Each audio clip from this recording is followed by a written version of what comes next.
Hello everyone, welcome back. Today we're going to make this little ring you see on the screen right now, but the idea of the tutorial is to show you how to add buttons in a macro. But the ring, you'll be able to keep it as a preset and use it. I will demonstrate that at the end. We'll start out on Edit page, go to our Media Pool, right click, New Fusion Comp. You can name it if you like, but you don't have to. And go ahead and leave it on 5 seconds. Put it on your timeline and go to Fusion.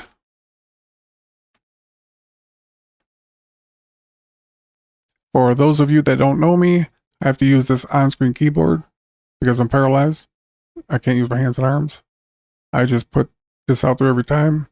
For the ones that don't know me, they sometimes question why I have it up there in the way. We'll get an ellipse. And another one. Then a background. Remember, this whole idea of this tutorial is technically to show you how to add the buttons in a macro. We'll put the ellipse 1 in viewer 1, ellipse 2 in viewer 2. Select the second one. Go to paint mode and multiply. Select invert and put the background viewer 2 now. We'll set the ellipse 2 on 0.35 on the width and the height.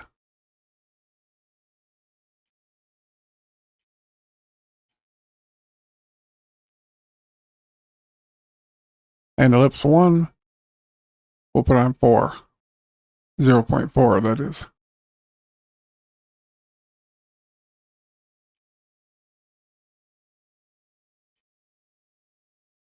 Let's rename all these.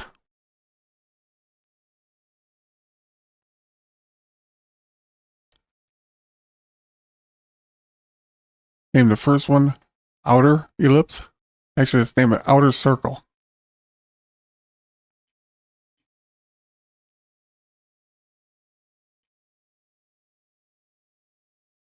And the second one, inner circle.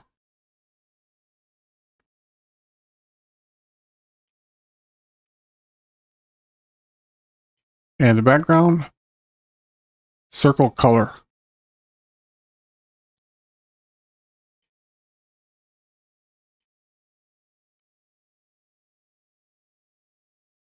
Go ahead and connect the background in the media out, put it in viewer 2. All right, now we'll make the buttons. Right click on the, which was the background, but it's a circle now. Go to edit controls. We'll name this one circle width.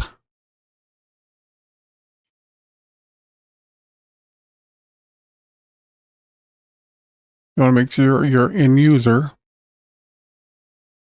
When we make the first button, up here to the right, you'll see a box pop up that says user. On default, we'll go 0.1.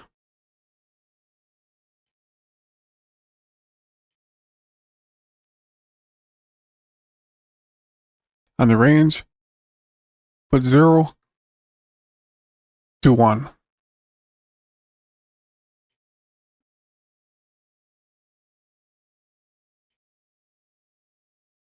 Same thing on allowed.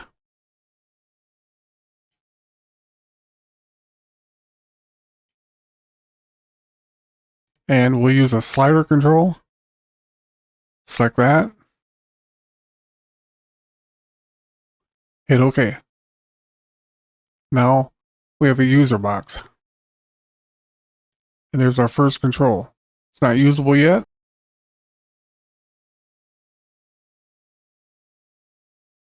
But we'll fix that in just a few. Right click on the circle color again. edit controls. Now I'll go circle height.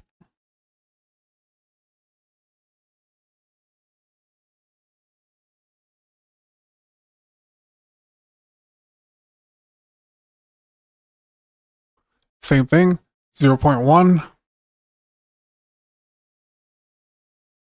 and 0 to 1 and 0 to 1.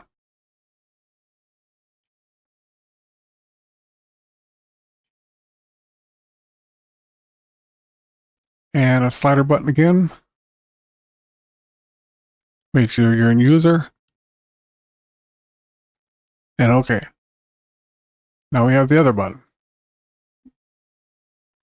Right click again. Edit controls. This one will make thickness.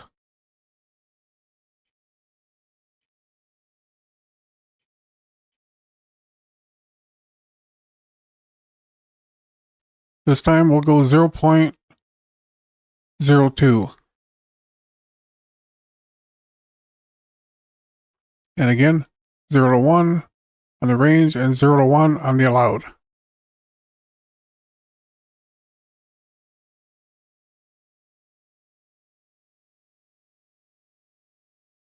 Slider button again. Hit OK, and now we have it up there. We have one more. Right click again. Edit controls. We'll name this one center. This is for the coordinates. Move it around.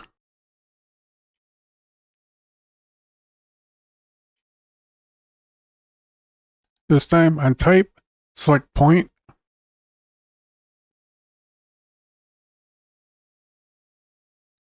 Make sure you're in user. On the defaults, go 0.5.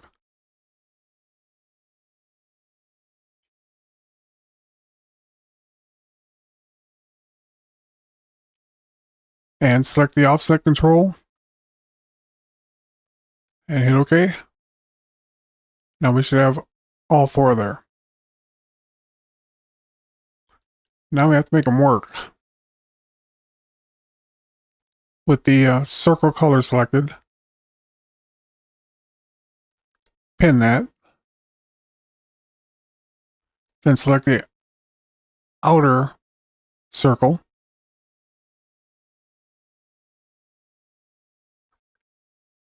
We're going to make an expression on several of these. We'll start with the center. Right click. And drag it down to the center down here.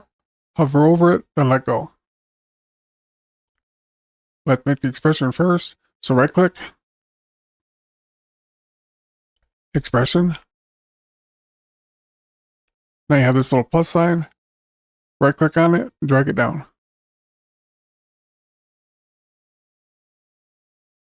And let go, like that. Now do the same with the width and the height.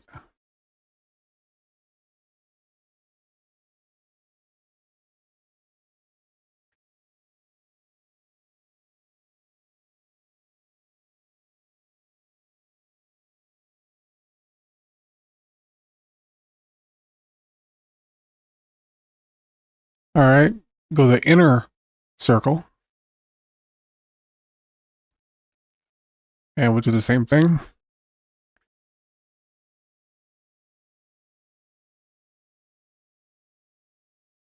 Now these will be a little bit different.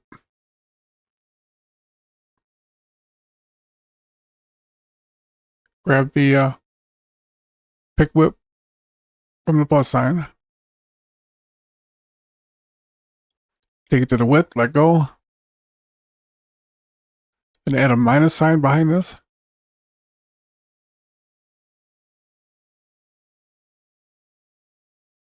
Now I want to carry it down to the thickness.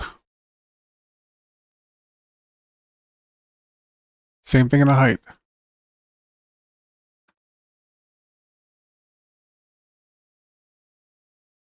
Again, put a minus sign there. Now you see it's in viewer 2, but it's pretty small.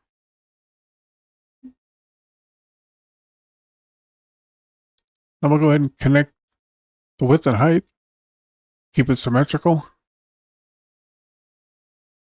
Right click on the width. Expression. Same thing. Grab the pick whip. Drag it over the height. Let go. For some reason, the preset doesn't allow you to do that. It just doesn't work. Now we can adjust it.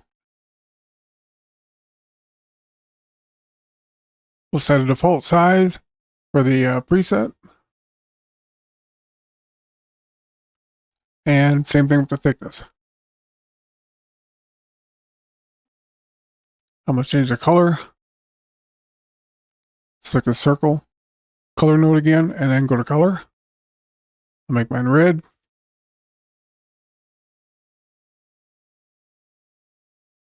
Go back to the user and make sure you have the thickness set where you want it. Mine's a little bit too thick.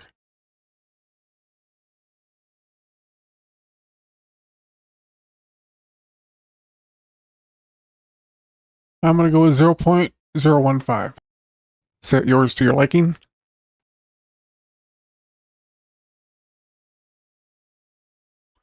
Okay, we'll make the macro. Start out with grabbing the circle color node first.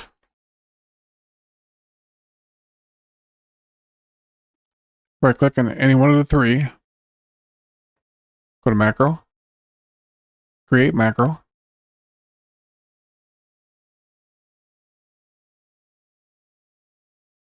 Give it a name. I'm going to wait on giving mine a name because I already have some in my folder.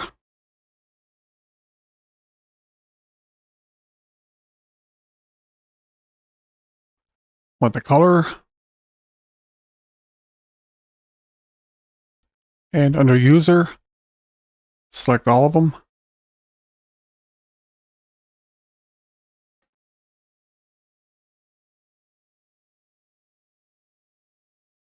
And your output should be selected already on the circle color node. Make sure it is. And go to File. Save as group. It takes you to macros. We'll go to Fusion instead. Templates. Edit. Titles. Right here is where you make your folder. I suggest name it different than your preset. Most of the time, Resolve will not recognize the folder if you make them the same.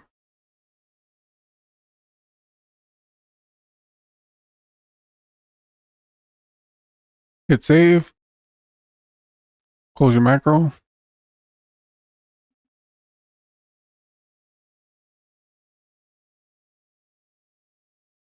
We'll find it. There it is.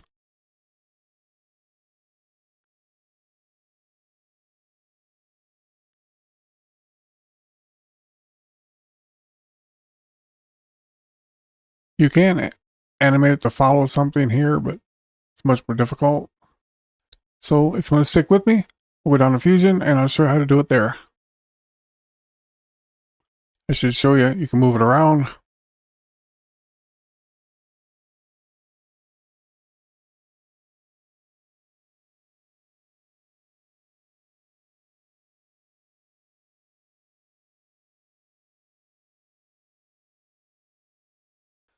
I'm not sure if the new IntelliTrack is in the free version or not, but most things you can track with the regular tracker. I'm going to use the IntelliTrack, shift space, and tracker.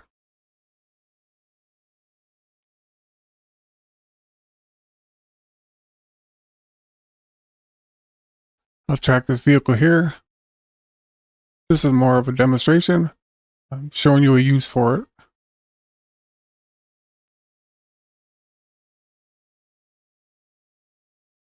And we'll track forward. I got the media off Pixabay.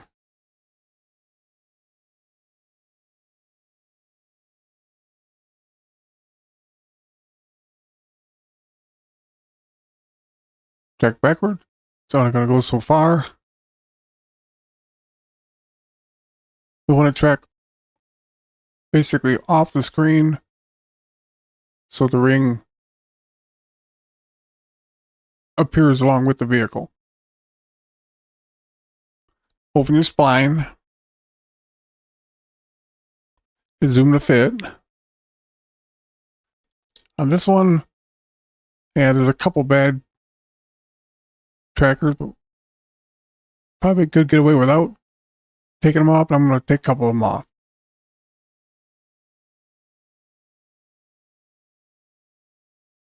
You want to watch them right here. If it starts to do weird things, that's when you want the ones you want to delete. Now I want to right click again. Select this gradient extrapolation. Now if you look at your line coming in, it's coming from the bottom up, not from the side. Select your media in. Get a merge. Now we'll go find the preset. Go up here to effects, templates, to titles. Find your folder.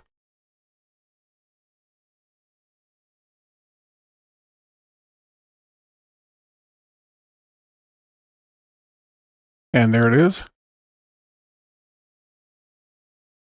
Now to make it go to where we want, click on the merge. Then right click on center. Go to connect to, tracker path 1, position. Now the ring is right in the center where our tracking is.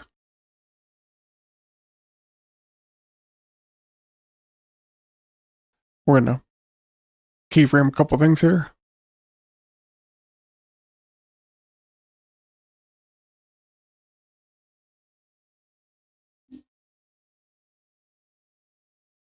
Select the preset.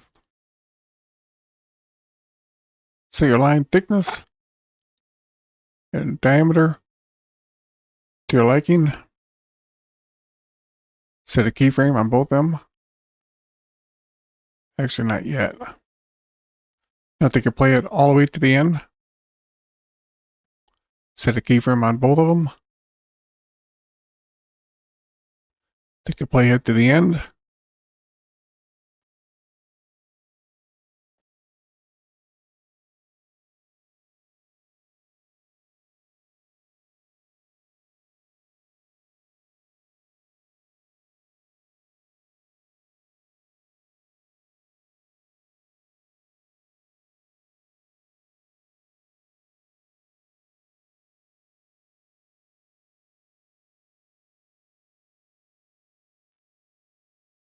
Well, there you go. Thanks for watching, and I'll see you in the next one.